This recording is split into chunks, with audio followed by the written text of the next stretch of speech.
Olha, eu costumo dizer muitas vezes que o lugar da mulher é onde ela quiser, em qualquer lado.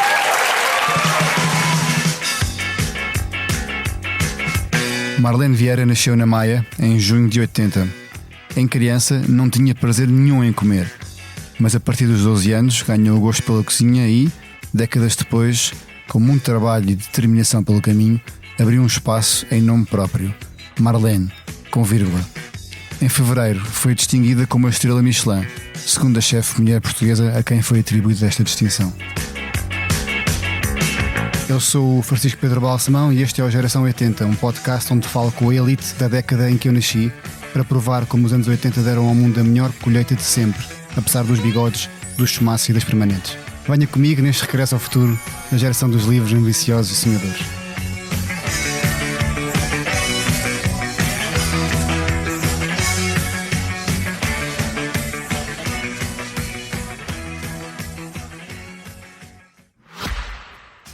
Há restaurantes onde cada prato é mais do que uma refeição. São verdadeiras obras de arte. O detalhe, a cor, a precisão. O tipo de experiência que se começa a saborear com os olhos antes mesmo da primeira garfada. São pratos que se comem com os olhos, não é? Pois é, mas para tal convém que os olhos estejam no ponto. A convidada de hoje sabe bem disso.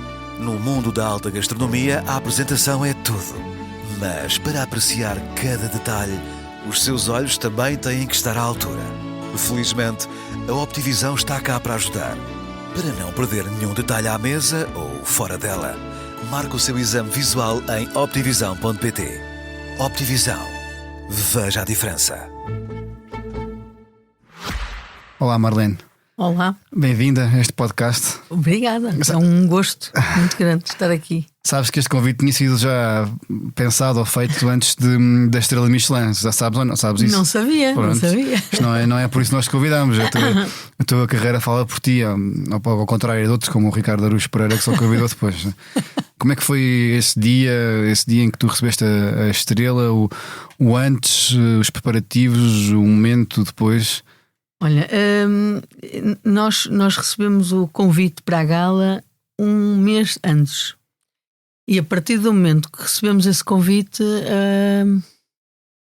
é uma conversa que eu fui tendo com outros cozinheiros, com outros chefes, se estava a acontecer o mesmo que estava a acontecer a mim, que era perder ali algumas horas de sono. A ansiedade começa a aumentar e a mexer-nos aqui com a nossa cabeça. E a verdade é que durante o primeiro, esse mês que demorava para passar, e o mês de janeiro nós sabemos que é um terror, e depois todo o mês de fevereiro havia muitos zunzuns que poderia acontecer este ano, que poderia vir, que diziam que ia ser o meu ano, e eu lutava contra aquilo e de não me deixar iludir, não querer estar a pôr o carro à frente dos bois, não é? Como eu gosto de dizer, como se diz na minha terra, acho que se diz no país inteiro, e de não querer. Aliás, a minha equipa dizia: chefe, não acha que é melhor contratar mais pessoas? Se ganharmos a estrela, não vamos ser capazes de dar conta. Vamos fazer aqui planos para o que é que vamos. E eu sempre recusei. Eu disse: eu vou até ao último momento. Eu vou pensar que não vou receber nada. E não querias agoirar? Não queria agoirar. Estava com muito medo. Muito medo. Há muita especulação à volta de recebes um convite, recebes dois, isso é tudo, é só especulação. Portanto, não há nunca certeza do que é que vai acontecer. Mas foste convidada e não sabias, portanto, se receberias ou não. O Marlene já fazia parte do Guia Michelin, com uma recomendação, e a partir do momento que fazemos parte do guia, recebemos sempre o convite. O Zunzum também faz parte, que é um outro restaurante ao lado do Marlene. Um gastrobar. Um gastrobar que tem um bibo gourmand já desde que abriu, praticamente. Nós iríamos ser sempre convidados à partida, só se perdêssemos essa menção no guia, e acreditávamos que não. Acho que pelo menos isso seria. A estrela era um objetivo e nós estávamos ali, mas eu sempre com aquele receio de, acho que vem desde os anos 80, desde que eu era criança e que perdi um grande campeonato. Eu fazia provas de corta-mato e houve uma prova muito importante na minha vida que me deixou paralisada de tanto medo que eu senti pelo peso da responsabilidade. E essa imagem voltou-me a assombrar um bocadinho nestes últimos dias, antes da gala. Que idade é que tinhas nessa? Tinha mais ou menos 11 anos, por aí, 11, 12. Mas quem é que te colocava essa pressão? Eras tu própria? Era eu própria. E ainda és tu própria que coloca essa pressão? Ainda sou eu. Portanto, foram dias muito assustadores, ao mesmo tempo com uma esperança que pudesse vir a acontecer. E no dia anterior eu estava muito, muito nervosa. Até me chateei com um jornalista, confesso aqui, que dizia: Marlene, relaxa, isto já é teu, não sei o quê. E eu, para de dizer isso. Eu percebo. Não é? Porque eu não queria deitar foguetes antes da festa, não é? E no dia seguinte eu quis estar sozinha, todo o dia, praticamente. Só fui almoçar com amigos, porque já estavam amigos cozinheiros e pessoas da área. Estavam todos reunidos no restaurante da Lídia, que se chama Stramontana, em Gaia, e já estavam a festejar. E eu dizia: eu não quero festejar, eu quero. E saí de lá a meio do almoço e fui sozinha passear para Santa Catarina e apanhar ar. E emocionei-me muito com palavras do Alvin, que é nosso cliente e amigo, de uma mensagem que ele me enviou. O que é que dizia a mensagem? Se pode dizer. Assim que eu me lembro das palavras dele, que o ano passado ele fez parte da gala, ele esteve como animador, vamos dizer assim, daquele evento, e que ele sofreu junto comigo, porque eu o ano passado já queria ter atingido esse objetivo e não consegui, e ainda assim estive ali ao lado do meu marido, que conquistou a Estrela Michelin ano passado. E ele sentia aquilo e sentia a minha angústia este ano, e sabia e dirigiu-me palavras de apoio, dizer: Marlene, tu já és uma estrela, não precisas desta estrela apesar de tudo. E eu estava até num Uber e as lágrimas caíram, e o senhor todo preocupado, não sabia bem. Eu disse: está tudo bem, isto não é nada, é só está tudo bem. Mas foi um dia muito, muito especial. Eu quis senti-lo de todas as maneiras e não queria ignorar tudo aquilo que estava a sentir. E pronto, e chegou àquela hora e veio tudo cá para fora, e não quis esconder tudo aquilo que estava a sentir, mesmo no momento, e quis dizer aquilo que me apetecia, que eu estava a sentir. O que é que representa uma estrela Michelin para ti e para quem te acompanha? Olha, para mim, este sonho foi a cozinha pela qual eu me apaixonei, a cozinha de autor, cozinha criativa, uma cozinha fora de casa, portanto, uma cozinha que era feita fora da nossa casa. Era algo para mim, e eu aos 12 anos apaixonei-me pela cozinha profissional, vamos dizer assim, porque eu estava habituada a ver todos os dias a minha avó a cozinhar para 20 pessoas, numa cozinha de casa, e eu não associava aquilo a trabalho, isto é, a profissão. Vá. Errado, provavelmente, completamente errado, mas eu apaixonei-me por outra forma de estar em cozinha. E foi sempre aquela estrela que esteve ali. Estrela, não estou a falar de estrela Michelin, foi sempre eu queria ser eu a construir uma cozinha daquela forma, através das minhas mãos, da minha forma de pensar, e eu fui fazendo o meu caminho e tentando aprender o máximo possível com pessoas que eu admirava profissionalmente, até me sentir preparada para assumir um restaurante e sair das minhas mãos um menu criado por mim, com toda a bagagem, com toda a aprendizagem que eu fui acumulando ao longo dos anos. E isso aconteceu num restaurante em Lisboa, assim de livre, totalmente livre, uma construção livre, num restaurante chamado Avenue, em Lisboa, na Avenida da Liberdade, em mais ou menos 2012, se não estou em erro. Mas antes disso eu já tinha feito outras cartas com outros chefes ao lado. Não era a mesma coisa. Eu queria fazer sozinha. E isso passou tudo pela cabeça naquele momento? Estavas quando anunciaram que o Marlene e que a Marlene tinham recebido o prémio, passou tudo pela cabeça.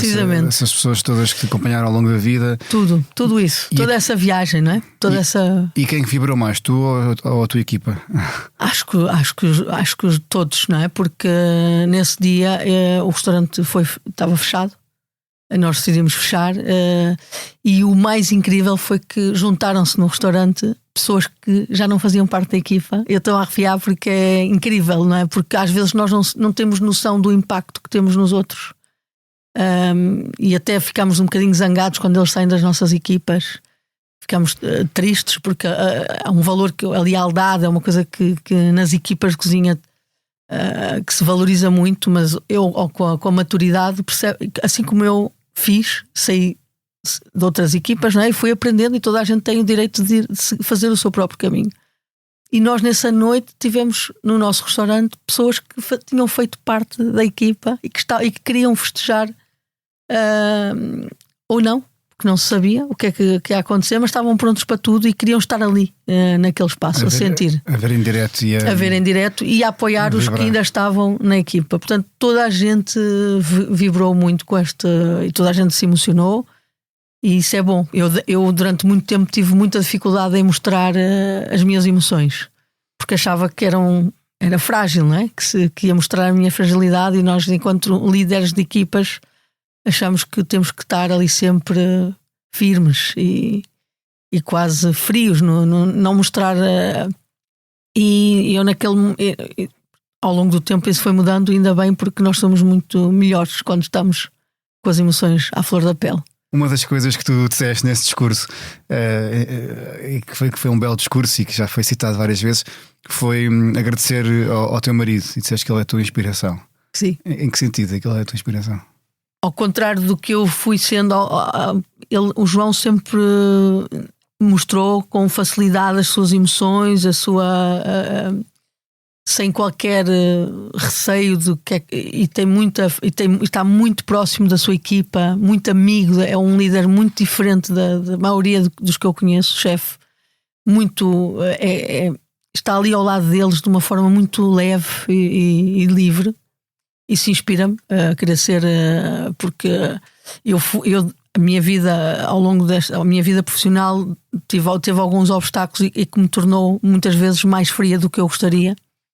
E o João foi-me amolecendo e ajudando-me a amolecer esta rigidez, não é, na cozinha, assim como a sua forma de criar na cozinha sem barreiras. Portanto, é a minha inspiração, principalmente nestas duas coisas. Era inevitável, duas formas de estar. Era inevitável casares com um chefe, com alguém que partilhasse essa paixão.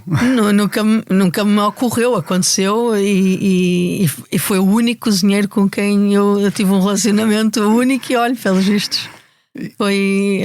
Nem nunca tinha tido com ninguém da área, mas o João agarrou-me ali. Não? E há rivalidade em casa? Claro, um bocadinho. Há ali um bocadinho. Um bocadinho só. Às vezes nós guardamos assim um segredo para sermos os primeiros. Eu sei que ele também o faz. Sim. Não queremos dar o trunfo, não é, ao outro. E às vezes vamos inevitavelmente absorvendo o estilo um bocadinho de cada um na nossa forma de estar. Mas eu sei que há coisas que nós não partilhamos totalmente, porque somos os dois competitivos e há alguma picardia assim saudável, nada que seja mau. E a vossa filha é a vossa cobaia? Ou é a vossa cobaia? Ou neste caso é um bocadinho mais pela positiva, é a pessoa que mais usufrui de ter dois pais tão talentosos em casa? Olha, em casa nós saímos completamente do nosso. Nós fazemos uma cozinha muito de casa. Uhum. Portanto, o nosso trabalho fica no prática, trabalho. Né? Sim. Em casa, quanto mais rápido e mais fácil e de uma forma. E ela é uma criança, e vai ao longo do tempo vai se habituando a texturas e a sabores. Mas claro que nós andamos ali sempre, volta dela, Isabel, prova isto. Mãe, isso tem um aspecto duvidoso. Então ela não é fácil. Mas tu também não eras, não é? E eu acho que ela é um bocadinho mais fácil do que eu. Eu era mesmo muito nojenta com a comida, vamos dizer assim. E com as texturas, não é? A minha dificuldade eram as texturas. E na verdade é a dificuldade da maioria das crianças. Isso ensina-se ou aprende, no caso das crianças? Isso ensina e consegue. E há ali coisas comuns. Portanto, as crianças gostam de fruta mais crocante do que ali uma determinada altura da idade. Isso já está de alguma forma comprovado. Não gostam da fruta tão doce, gostam de alguma acidez. É engraçado isso porque ao longo da nossa vida nós vamos fazendo testes, não é? Como pessoa, é normal. E nós vamos tirando as nossas anotações para usarmos como ferramenta para podermos conquistar o nosso público. E as crianças, as texturas são algo fundamental para as cativar. Portanto, as crianças gostam de cenoura crua e não gostam de cenoura cozinhada. Portanto, isto é um exemplo assim muito simples. É verdade. Não é? Porque até aquela textura mole para as crianças é muito difícil, para a grande maioria. E também o ser muito doce acaba por não ser muito bom. Por isso é que eu estava a dizer que a fruta ter alguma acidez ou ter ali alguma frescura é importante. Tu há pouco dizias que foi aos 12 anos que tiveste... começaste a ter o teu, não é o primeiro contacto, mas uma forma diferente de olhar para a cozinha. Mas antes disso foi com o teu pai que ia distribuir a carne nos talhos na zona onde tu vivias. Mas o teu pai levava-te porquê? Para alguma razão? O meu pai tinha um talho e entrava nos restaurantes para entregar a carne. E eu ao sábado com ele. Nós somos 5 filhos. Tu és a mais. Eu sou a do meio. Os do meio, aquela teoria que os do meio nunca sabem muito bem o seu lugar, era um bocado isso. Eu procurava também um bocadinho o meu lugar. E então às vezes ajudava as minhas tias, outras vezes ajudava a minha avó e outras vezes ajudava o meu pai. Eu gostava de estar sempre ocupada com alguma coisa. E quando já tinha um bocadinho mais de idade, portanto aos 12 anos nós já temos alguma força. O pai levava-te a ti como levava os teus irmãos? Também levava, nunca levava mais do que um. Que era, porque ou se pegavam, ou falavam muito, ou não é? Então levava um assim de vez em quando. E eu não ia sempre, mas ia de vez em quando ajudá-lo. E ficaste curiosa e observavas? Entrava em muitos restaurantes. Olha, o Miguel Castro Silva, que é um chefe conhecido também, era um dos restaurantes onde eu entrava, onde eu cheguei a entrar com o meu pai para entregar carne. E portanto ele conhece-me desde muito pequena. E hoje temos um restaurante um ao lado do outro. É engraçado, a vida dá voltas. E houve um que me chamou a atenção pelo facto de ser completamente diferente na sua forma de estar na cozinha, na dinâmica da cozinha. Costa Brava. Era o Costa Brava, que era uma mulher-chefe, muito jovem, tinha 23 anos, acho eu, 22, 23 anos. Sério. Ela tem uma história a Isabel trabalhou, a família dela sempre teve restaurantes. E ela cresceu já num ambiente. Ela era a primeira a que se tinha formado em gastronomia através de um curso do Turismo Portugal, e então já tinha outra formação e já queria também mostrar tudo aquilo que ela tinha aprendido no curso. Portanto, ela fazia uma cozinha internacional, muito, muito inspirada na cozinha francesa, ainda assim com ali uma ou outra mistura de cozinha portuguesa, mas muito pouco. Pelas minhas contas que estava agora a fazer de cabeça, podem estar erradas, mas em 92 mais ou menos. Em 92. E então, se hoje em dia já é algo um pouco assim, mais fora de normal, naquela altura era completamente inusitado. Exatamente. Era completamente. Na Maia então era o único sítio, que havia aquela forma de estar em restauração.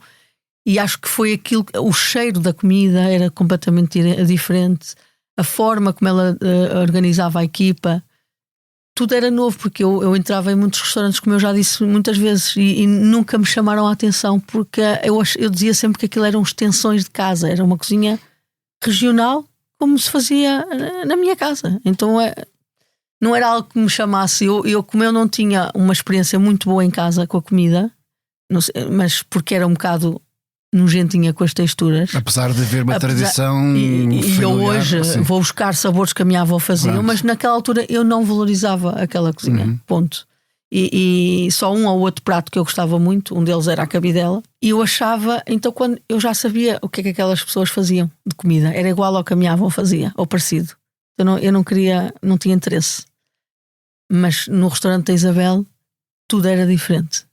O restaurante ainda existe? Não. Não. E a Isabel também já não é cozinheira. Okay. Já não é. Ela hoje é psicóloga. Está no apoio aos refugiados na Maia. Faz parte da Segurança Social da Maia, da cidade da Maia. E continuas a dar-te com a Isabel? Com ela, de vez em quando. Não tanto quanto gostaria, sim, porque estou cá em baixo, ela está lá em cima. E diz-me, tu com 12 anos, a minha pergunta era, com 12 anos foste trabalhar, já mostrava também algum espírito empreendedor da tua parte? Foi porque tinhas essa curiosidade por aquele sítio em particular, ou porque querias mesmo trabalhar a ganhar alguns trocos? Não, foi aquele sítio, tanto que no dia que eu entrei nesse restaurante, no primeiro dia, eu virei-me para o meu pai e disse: eu quero vir para aqui nas férias do verão. E o meu pai ficou assim parvo a olhar para mim e pensava: o que é esta miúda? E eu dizia: qualquer coisa, não importa, eu só quero estar aqui a observar e deixarem-me fazer, porque eu não podia cozinhar com 12 anos, não podia estar junto a um fogão, era perigoso, ninguém sabia muito bem o que é que eu ia fazer lá, ninguém. E a Isabel, pronto, houve ali uma empatia e ela, pronto, não tinha nenhuma vontade eu queria conhecer aquele mundo e queria provar a comida dela de alguma forma. E não era como cliente, porque nós não tínhamos essas possibilidades. Portanto, eu dentro daquela cozinha eu sabia que ia descobrir qualquer coisa de novo. E nem foi bem trabalhar, porque eu lembro nos primeiros dias, obviamente que é trabalho, descascar batatas, descascar cebolas, descascar o que fosse. Era uma ajudante, uma aprendiz, não é? Uma estagiária, em que fazia coisas muito, muito leves, mas estava lá o dia todo. E à tarde, quando quando o restaurante fechava para pausa, eu tentava fazer alguma coisa, porque queria mostrar à Isabel que era capaz de fazer e queria que ela me pusesse a fazer mais coisas com mais responsabilidade.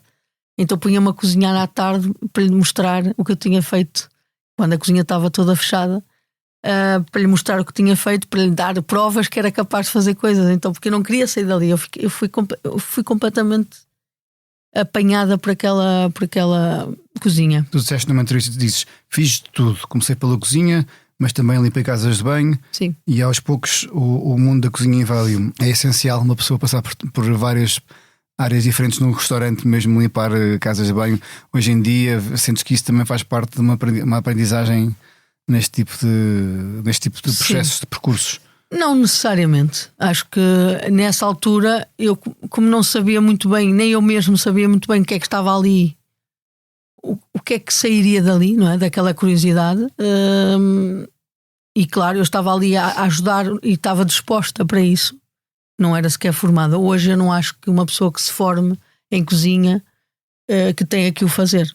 Se houver situações de faltar um copeiro por alguma coisa, alguma doença, algum problema inusitado, já houve vezes em que nós tivemos que, mesmo agora, ter que lavar louça. Não há problema nenhum. Já aconteceu eu ter que ir limpar a casa de banho porque teve que ser, mas não acho que tenha que se passar por isso para ser bom, ou não. Não acho que tenha que ser necessariamente. Tu, na altura, depois de passar pouco tempo, vais aos 16 anos para a Escola de Hotelaria de Santa Maria da Feira. Sim. Tu és a única dos teus irmãos que se apaixonou por esta área? Ou... Não. Tenho o meu irmão mais a seguir a mim, que também foi a seguir, foi para o Costa Brava também.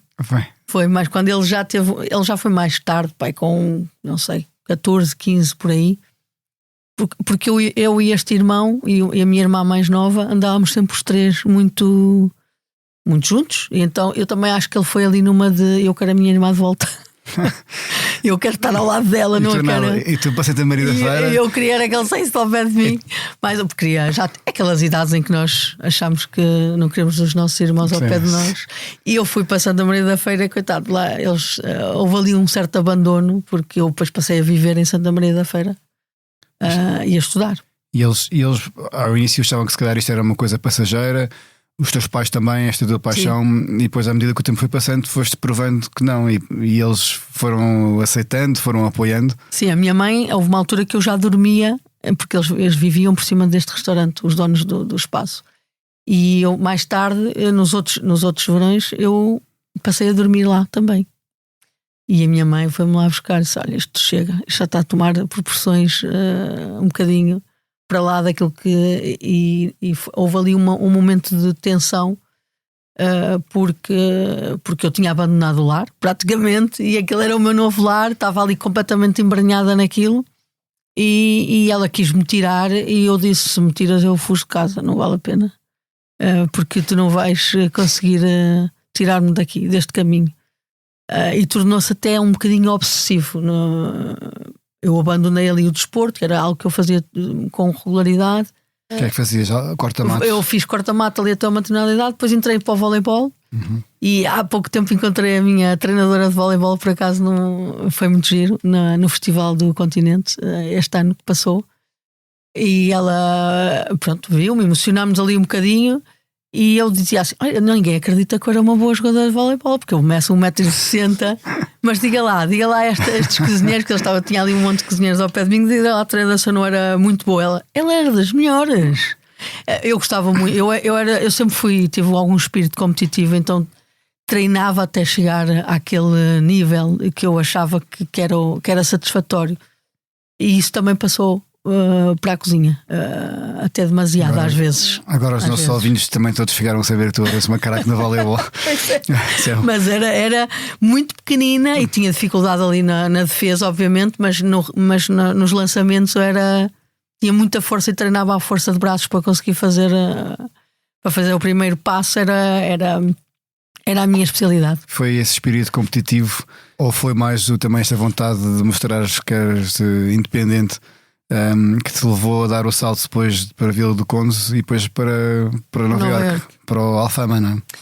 Olha, o que sempre me puxou foi a vontade de querer fazer as coisas foram acontecendo. Foram como acontecendo. A pessoa passa de Santa Maria da Feira, Vila do Conde e depois Nova Iorque, Manhattan. Hello. Eu fiquei, eu tinha em 9 anos, não é? Desde Sim, foi muito rápido. Sim. Olha, era uma apresentada. Eu tenho dificuldade em dizer não a desafios. Hoje estou a aprender. Também já passaram alguns anos para ter aprendido. Mas eu tenho sempre medo de perder coisas na vida. E então, mesmo as más, eu vou sempre sem medo para as coisas. Não é sem medo, eu vou com medo, mas não as quero perder. Aquela coisa do fear of missing out, não é? Sim, o FOMO, sim. Vamos na mesma. E quando fui para Nova Iorque eu ia burradíssima de medo, como podem calcular. Tinha acabado de acontecer uma catástrofe mundial, porque foi logo a seguir na semana seguinte às Torres Gêmeas. E foste na mesma, foste naquela. Pronto. Eu fui na mesma, feita louca. A minha mãe chorava, dizia: por favor, não vais, Marlene, isto é um bocado, estás a testar aqui os limites. Eu disse: mãe, já aconteceu. Qual é a probabilidade de acontecer outra vez? E ela disse: muitas, Marlene. Isso é uma boa resposta. Exato. Isso é uma ótima resposta. Realmente aquilo que me aconteceu era impossível. Mas podia, aquilo já não ia voltar, porque até já não havia torre, não é? Mas poderia haver outros ataques. E houve outras coisas. Houve o Anthrax, depois houve os bandidos, aqueles bandidos de trazer por casa, mas ainda assim provocaram muito caos na cidade de Nova Iorque, coisas que não chegavam cá. Imagina, eu estava num shopping e até estava com umas calças na mão, nunca me vou esquecer, estava a ver umas calças e de repente soube-se um grande estrondo, mas um grande bombas, não é? E eu estava com uma amiga e a minha amiga entrou em pânico absoluto e eu fiquei assim, bem sem noção. Eu vinha de uma aldeia, eu não tinha noção de nada. E eu disse: mas o que é que poderá ter sido dela? Marlene, foi bombas. Mas eu disse: espera, mas isto ainda não caiu. O que é que tinha acontecido? Depois, claro, saímos, foi uma correria nos corredores. Isto foi 3 meses após as Torres Gêmeas terem caído. Foi uma loucura. As pessoas entraram em pânico, abandonaram as lojas. A minha amiga entrou em pânico, não saía do sítio. Eu tive que usar da minha força física para tirar do espaço. E quando chegámos cá em baixo é que percebemos, que nos explicaram o que é que tinha acontecido. Tinham posto bombas, aquilo tinha uma espécie de varandas, tinham posto bombas nos vasos. Os vasos caíram, fizeram um estrondo ainda maior para assaltarem as lojas. Portanto, um grupo, uma gangue, usou daquele pânico para abusar disto. Então, foi tudo muito intenso. Agora, eu só ao longo do tempo é que eu fui-me apercebendo que não se pode fazer tudo e não se pode aceitar todo tipo de proposta. Nova Iorque foi sem dúvida uma loucura. Tiveste quanto tempo em Nova Iorque? Coisas boas, 2 anos. E foram 2 anos com algum sofrimento, muito. Porquê? Que me marcou muito. Olha, esses episódios que ficam ali claro, no subconsciente. Claro.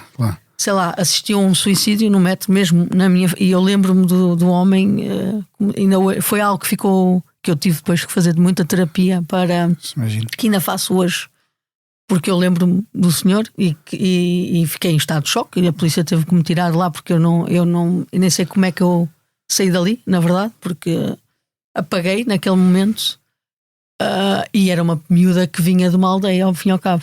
Não aldeia não, mas de vilas muito pequenas e sim, não sabia que aquilo existia. Capital do mundo com tudo o que tem de bom e de muita coisa má. Portanto, foi um choque muito grande. Foi um choque e eu não estava minimamente preparada para aquilo. E por isso o pânico da minha mãe, não é? Também não conhecia Nova Iorque, mas conhecia a vida, não é? E que sabia que não era fácil. Sei lá, estive no meio de um tiroteio, tive uma arma apontada à cabeça. Portanto, estou em 2 anos e aconteceu tudo. Isto não foi. Tiveste azar também. Tive azar. Mas depois aconteceu-me uma coisa que é olhar para a cozinha portuguesa, coisa que eu nunca tinha tido. Lá fora. É aquela coisa que se diz de olhar para fora, olhar de fora para dentro. Foi exatamente isso. Saber valorizar a nossa cultura. E foi em Nova Iorque que eu aprendi a valorizar a nossa gastronomia, a nossa cultura, porque até lá eu achava que a cozinha francesa, a cozinha italiana, a cozinha japonesa eram as melhores do mundo e desprezava de alguma forma. Portanto, e em Nova Iorque eu aprendi a valorizar a nossa cultura. Aliás, todas as pessoas que viviam em Nova Iorque, em Manhattan, tinham identidade. Ali o grande truque era trazer algo diferente para a cidade.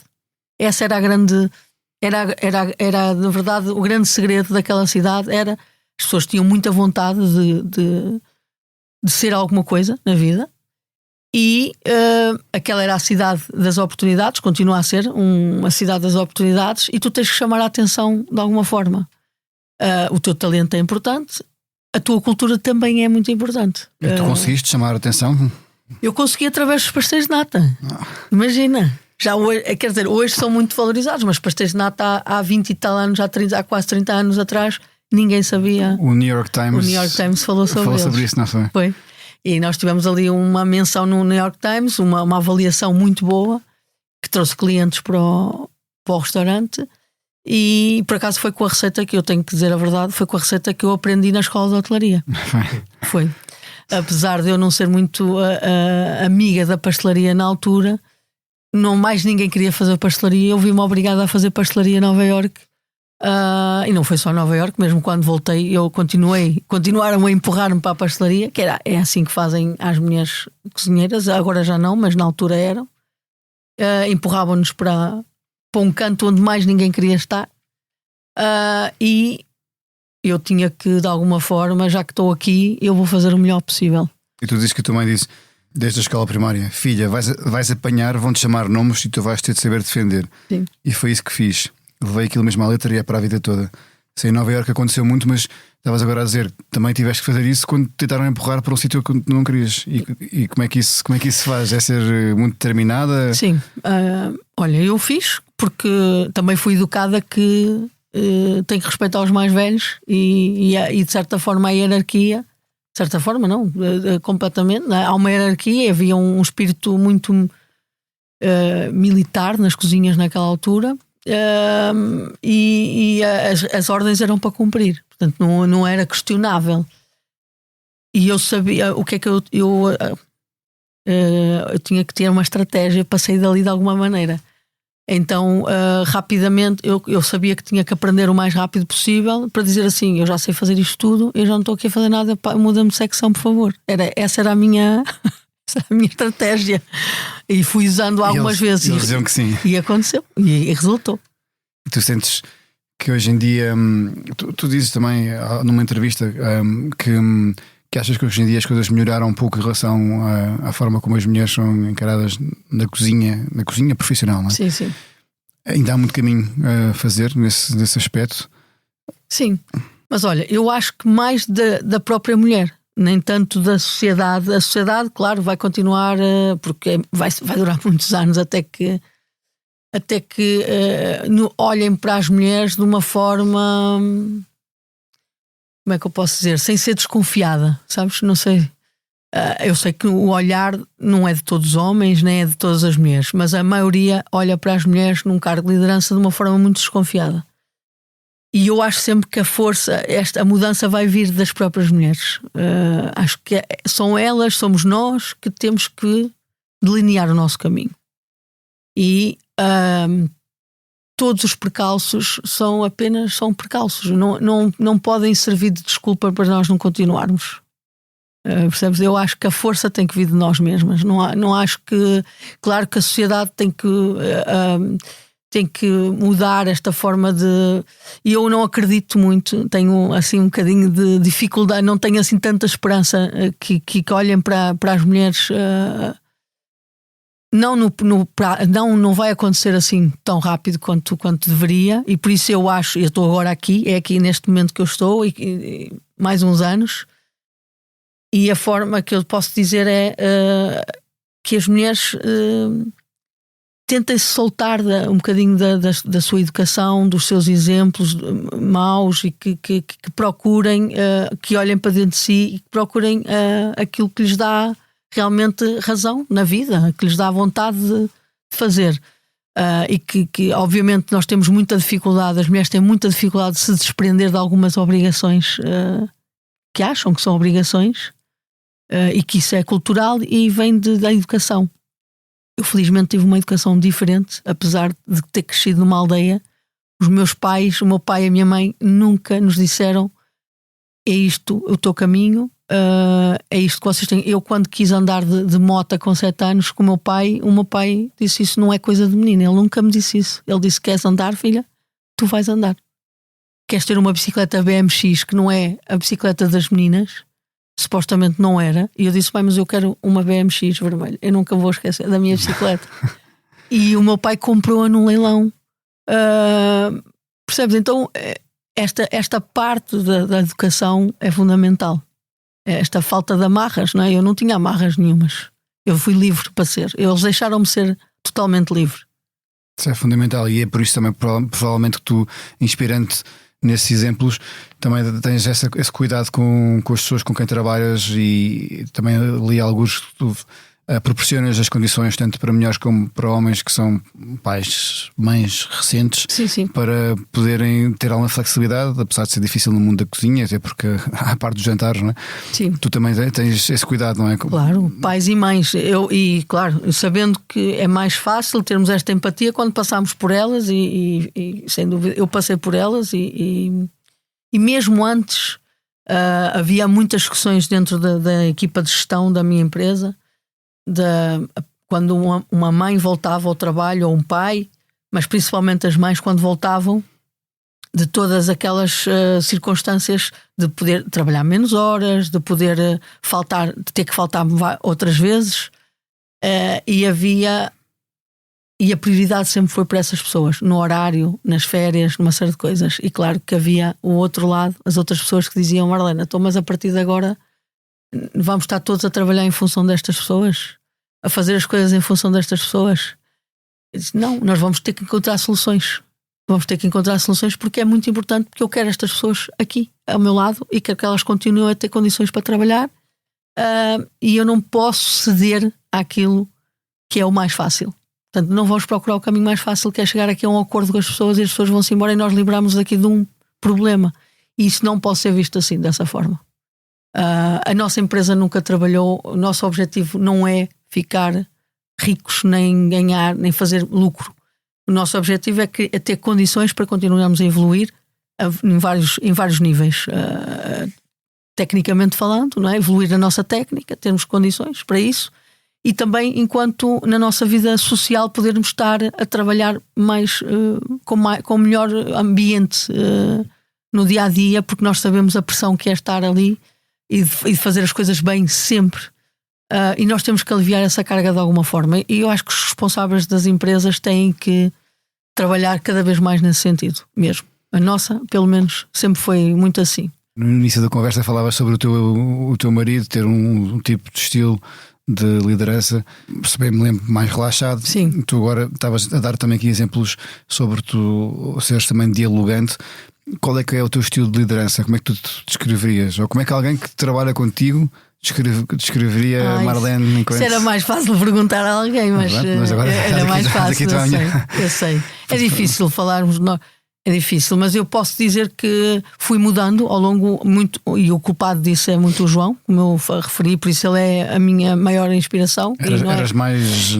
Houve olha, os primeiros meses que eu conheci o João disse, eu deixava, às vezes a equipa se calhar não sabia disto, mas eu mandava-os para casa e eu tinha 25 anos, era líder de uma. Estava responsável por uma equipa. Nós temos vários postos nas cozinhas grandes, onde eu era chefe de partida. Chefe de partida é o chefe de secção. E então eu mandava os meus cozinheiros para casa e ficava ali a terminar o trabalho deles. Muitas vezes eles nem tinham noção disso, porque eu não lhes mostrava esta fraqueza, ao fim e ao cabo, porque eu achava que era uma fraqueza. E eles também não tinham noção disto. Também não se importavam muito, porque o trabalho aparecia feito e eles nem pensavam muito sobre isso, nem sabia quem é. Mas quando estava na presença deles era muito rígida, no sentido de não havia flexibilidade para falhas e para erros, era cara fechada, muito seca nas palavras. E o João um dia chega-se ao pé de mim e diz-me assim: tens noção que a tua equipa tem medo de ti, que não gosta de ti? Que foi um choque muito grande para mim. Foi um choque porque eu fazia tudo por ele. E eu fazia estas coisas às escondidas por eles. E eles não tinham. E eu senti que aquilo foi ali um embate. E foi a partir desse dia que eu comecei a ter cuidado com cada coisa que dizia, com cada palavra, com cada frase, a forma como me movia, como mexia. Houve ali, aquilo foi muito impactante para mim e isso marcou-me. E eu fui, obviamente que eu não melhorei logo de um dia para o outro. Não vou estar a ser hipócrita, não melhorei. E às vezes soltava uma tampa e perdia mesmo ali. É a tua personalidade, é difícil uma pessoa mudar a personalidade. Não? Logo, era impossível. Mas hoje há cozinheiros que trabalharam comigo há muitos anos e dizem muitas vezes, e dizem aos cozinheiros que trabalham comigo hoje: vocês trabalham numa versão Marlene muito mais suave, muito mais. Eu também gostava. Eu nem me lembro muito bem dessa Marlene de há 20 anos atrás. Não me lembro muito bem. Eu gosto muito mais desta versão suave, onde nós temos que ser, às vezes, temos que ser exigentes, mas de uma forma mais tranquila. Não acho que tenha que ser, porque as coisas aconteceram. Eu atingi os meus objetivos de uma forma tão leve e sem haver berros na cozinha, sem haver castigos ou o que é que fosse. Claro que há falhas e claro que nós falamos e temos que corrigir isto, temos que encontrar uma maneira de tu não falhares tantas vezes aqui e trabalhamos juntos essa forma para essa pessoa atingir os seus próprios objetivos, que é falhar menos aqui. Claro que nos vai ajudar a nós também a ter consistência depois no resultado final ao cliente, mas nós não apontamos o dedo e viramos as costas. Isso não acontece na nossa equipa. Nós chamamos e dizemos como é que nós vamos conseguir resolver este problema, que é: hoje fazes bem, amanhã fazes mal. E não pode ser, então temos que arranjar aqui uma solução e procuramos um caminho juntos, procurando as soluções. Portanto, essa é a nossa forma de estar, de trabalharmos a pessoa e claro, e vai trazer coisas boas para a equipa e para todos, e vamos fazer e eles evoluírem ao nosso lado, que é isso que eu acho que é o que tem melhor sabor no meio disto tudo. Tu passas da cozinha depois para a gestão também do restaurante. E aí há o facto de teres um restaurante com o teu próprio nome, acaba por ser algo muito pessoal e as pessoas, provavelmente, quando vão ao restaurante, muitas delas estão à espera de te ver. Sim. E quem sabe falar um bocado contigo. Isso para ti, vives bem com isso? Ou seja, já é algo que faz parte da tua maneira de ser, ou foi algo que mais depois de teres tomado a decisão de ter um restaurante com o teu próprio nome, que acabou por acontecer de uma maneira talvez mais não digo inesperada, mas mais assim espontânea do que estarias à espera? Sim, olha, isso foi um processo que eu também fui aprendendo a gerir, porque inicialmente eu não queria. Isto foi numa equipa de criação de marca, não é? Que nós tivemos nos sentamos a falar sobre esta criação e na altura o Zum Zum e o Marlene que foram construídos mais ou menos ao mesmo tempo, sendo que depois houve uma pandemia e as coisas mudaram aqui um bocadinho. E na altura eu sei que lutei muito para não ter lá o meu nome à porta, porque achava que ia ficar muito refém de estar sempre ali. E eu tenho outros espaços e gosto de estar nesses espaços, não quero estar sempre no Marlene, e tenho que estar porque são projetos muito pessoais e gosto de estar presente. E sabia que poderia ter esta pressão de quem nos visitava, de poder querer-me ver muitas vezes e estar ali, e depois a crítica, não é? Então, mas eu lembro-me da crítica de um senhor que trabalha convosco aqui, mas eu não vou dizer. Podes dizer, isto é uma casa de liberdade. Eu vou dizer, é o Ricardo Fellner. Ricardo. O homem. Ele foi ao Marlene nos primeiros, passado que 4 meses, 5 meses, nem sei, em agosto. Lembro muito bem. Há coisas que me marcam e eu não vou esquecer. Portanto, Ricardo, se ouvires isto, já sabes que eu não agora esqueço. Agora vai ter que ouvir. Ele foi lá e eu não estava a sommelier, que na altura era a Gabriela, era uma mulher, e estávamos as duas de férias, também temos férias, ok? E há muitos restaurantes há restaurantes gastronómicos, muitos deles optam por fechar 2 vezes ao ano para poder ter sempre a equipa ali presente, a mesma equipa sempre. E eu achei que não. Eu achei que o Marlene são todas aquelas pessoas são marletes, nós dizemos são marletes. Isso é muito bom. Mas, às chantanetes e aos bens marletes. É isso. E nós achamos que o Marlene é a nossa forma de estar ali, a nossa forma de cozinhar, porque eu tenho já algumas formas de estar na cozinha, na gastronomia, como se tivesse ali uma identidade gastronómica, e que os cozinheiros que estão comigo absorvem essa forma de estar e eu não preciso estar sempre presente para que isso se mantenha, até porque as receitas são criadas antes e eu não preciso estar ali efetivamente e também não, financeiramente eu não podia dar ao luxo de fechar o restaurante. Essa é que é uma das verdades. Não podia 2 semanas ter o restaurante fechado, seria um prejuízo muito grande. E o Ricardo foi lá e fez uma crítica não muito positiva nesse sentido, de dizer que estava à espera efetivamente de encontrar a Marlene, assim como a sommelier, que eram os 2 rostos do restaurante, e que isso mudava toda a experiência. E aquilo deixou-me. Na Time Out, não foi? Foi. Mas eu li 4 em 5 estrelas, tu querias as 5 estrelas. Claro. Pronto. Já parecia competitiva, pronto. Então, claro, aquilo para mim foi. Não podes ir de férias para ter as 5 estrelas. Sim. Eu na altura fiquei assim. Eu acho que até li aquilo ainda nas férias. Estragou-te as férias. Estava de férias, estragou-me as férias. Não vou mentir. Fiquei com uma raiva. Espero que ele leia isto. Mas pronto, depois passou. Mas eu não cedi, eu disse, não é por tua causa que eu agora vou estar aqui 5 dias por semana, e eu tenho a minha filha, tenho toda uma vida, claro. E achei que pronto, há de se conquistar de outra forma. Qual é que foi o objeto que trouxeste aqui para nós neste Geração 80? Olha, trouxe um objeto que é um livro. É um dos maiores. O livro é sempre um grande aliado dos cozinheiros e de quem gosta de cozinhar, não é? Os meus objetos da infância, propriamente dito, não estão em casa da minha mãe, que é na Maia.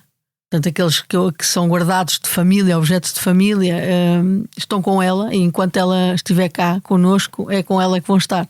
Portanto, este é um livro que me acompanha desde a minha adolescência. Portanto, achei que também a infância, a adolescência, está ali tudo muito próximo. Pode ser, não é? Claro. É o livro da Maria de Lourdes Modesto. Acho que marca aqui a carreira de muitos cozinheiros. É um livro com esta edição já de 90 e poucos. Ela, apesar de não ser uma cozinheira, estas receitas é bom que se diga, não é bom, mas não são receitas da Maria de Lourdes Modesto, são receitas das mulheres portuguesas, mulheres que ela compilou, e que trouxe para os portugueses cultura, não é? Cultura, conhecimento. e a pessoa que está em Lisboa saber o que é que se come em Trás-os-Montes ou lá embaixo em Vila Real de Santo António. E isto é um dos meus fiéis objetos de trabalho ainda hoje.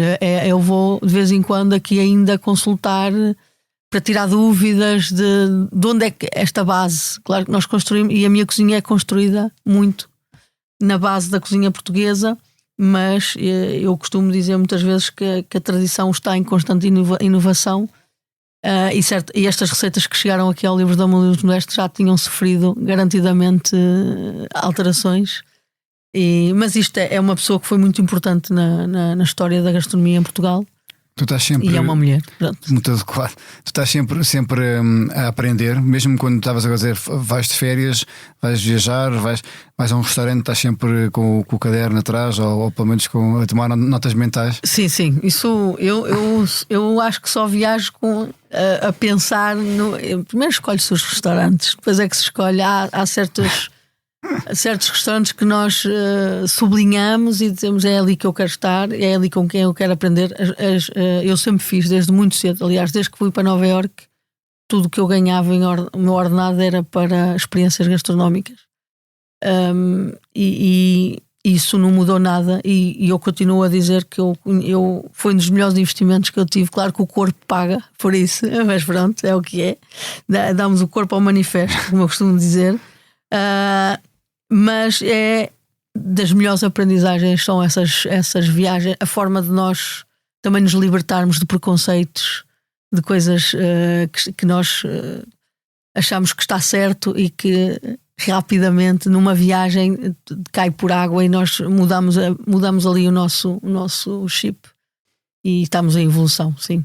Mas é muito português, não é? Diz que os portugueses são o único povo do mundo que fala sobre comida quando está à mesa.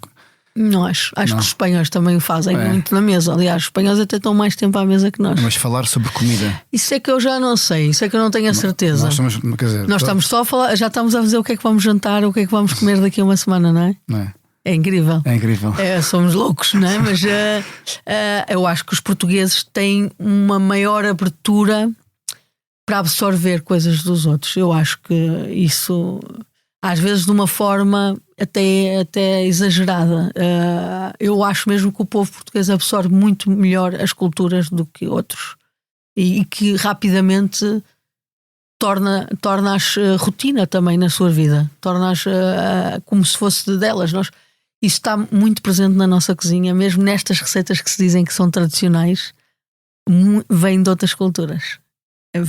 Muitas receitas vêm de outras culturas. Se forem estudar assim um bocadinho, vai-se perceber isso. Se não fosses o que és hoje, uma chefe com uma estrela Michelin, mas uma chefe, farias o quê? Tens alguns planos para o futuro?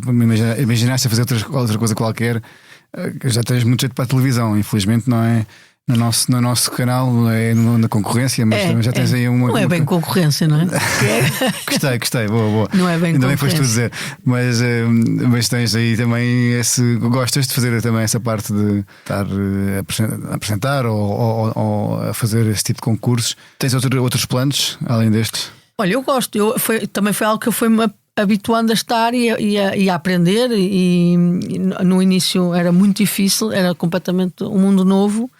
E eu gosto porque acho que é importante nós transmitirmos e eu sei que, estando num papel de mulher e que as mulheres têm alguma dificuldade em se soltarem desta tradição que não é a nossa, que já não são as nossas tradições. As mulheres são guardiãs da tradição das suas mães e das suas avós e têm dificuldade em se soltar nisto.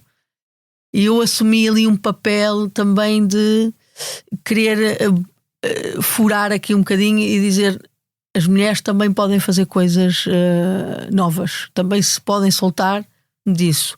E eu não querendo, mas querendo influenciar algumas mulheres ou cozinheiros de nós também termos a ousadia de podermos construir os nossos pratos, porque nós pensamos que o bacalhau à Brás já foi alguém o criou, não é? E nós também podemos criar coisas. E se nós estivermos sempre presos a isso, dificilmente nós vamos conseguir criar coisas novas. E eu acho que saindo da nossa zona de conforto, muitas vezes, fazendo coisas diferentes, nós podemos encontrar ali a aprendizagem, podemos encontrar ali um dia, ali uma nesgazinha onde nós vamos. Eu agora já sei o que é que quero fazer e o que é que quero construir. Mas isto para dizer que se eu não fizesse cozinha, eu faria artesanato, porque eu gosto muito de usar as mãos para construir coisas. E em Portugal, eu acho que nós temos dos melhores artesãos do mundo. Isto nem estou aqui a falar, eu acho que nós temos alguma coisa de especial para criar, desde os sapatos, desde a tecelagem, desde a cerâmica, desde uma série de coisas. Os talheres, a cutelaria, nós temos. Eu vou passar a possibilidade, mas a Cutipol está presente nos maiores e nos melhores restaurantes do mundo. Eu acho que as pessoas não têm bem noção disto. Cutipol, tu vais a Nova Iorque, ao melhor restaurante de Nova Iorque, a Cutipol tem lá os seus talheres. Tu vais à Dinamarca e estão lá os talheres da Cutipol. Tu vais à Espanha, nos restaurantes 3 estrelas Michelin, têm talheres da Cutipol. Portanto, e eu quero estar aqui ao lado destas pessoas. Eu adoro o talento, adoro pessoas que façam, que saiam, que rompem e que querem fazer coisas novas e que encontrem o seu caminho e que consigam mostrar a sua arte de alguma forma. E eu, se não fosse, eu faço através da cozinha, porque a arte, não é, faz-se de várias formas, expressa-se de várias formas. Possivelmente estaria a fazer algum artesanato, alguma coisa. E eu acho que eu vejo-me na minha velhice a fazer, não sei, qualquer coisa assim que esteja ligado, mas eu sei que tenho dificuldade em sair deste mundo da cozinha, porque é paixão, é uma paixão muito intensa. Sim. Marlene, porque é que a geração de 80 é a melhor de todas? Eu acho que são os mais animados de sempre. Boa resposta. com toda aquela parolice da franja, da laca, da... eu gosto. Eu acho que somos especiais, não sei. Se calhar. Por tudo isto. Somos especiais, sim. Olha, muito obrigado por teres vindo aqui ao podcast. Nada, eu que agradeço. Obrigado. Enorme gosto. Este episódio teve a sonoplastia de João Martins, produção de Mariana Oca Ferreira e fotografia de Nuno Fox. O grafismo da capa é de João Carlos Santos e a edição vídeo de Ana Isabel Pinto, com coordenação de Joana Beleza e direção de Bernardo Ferrão.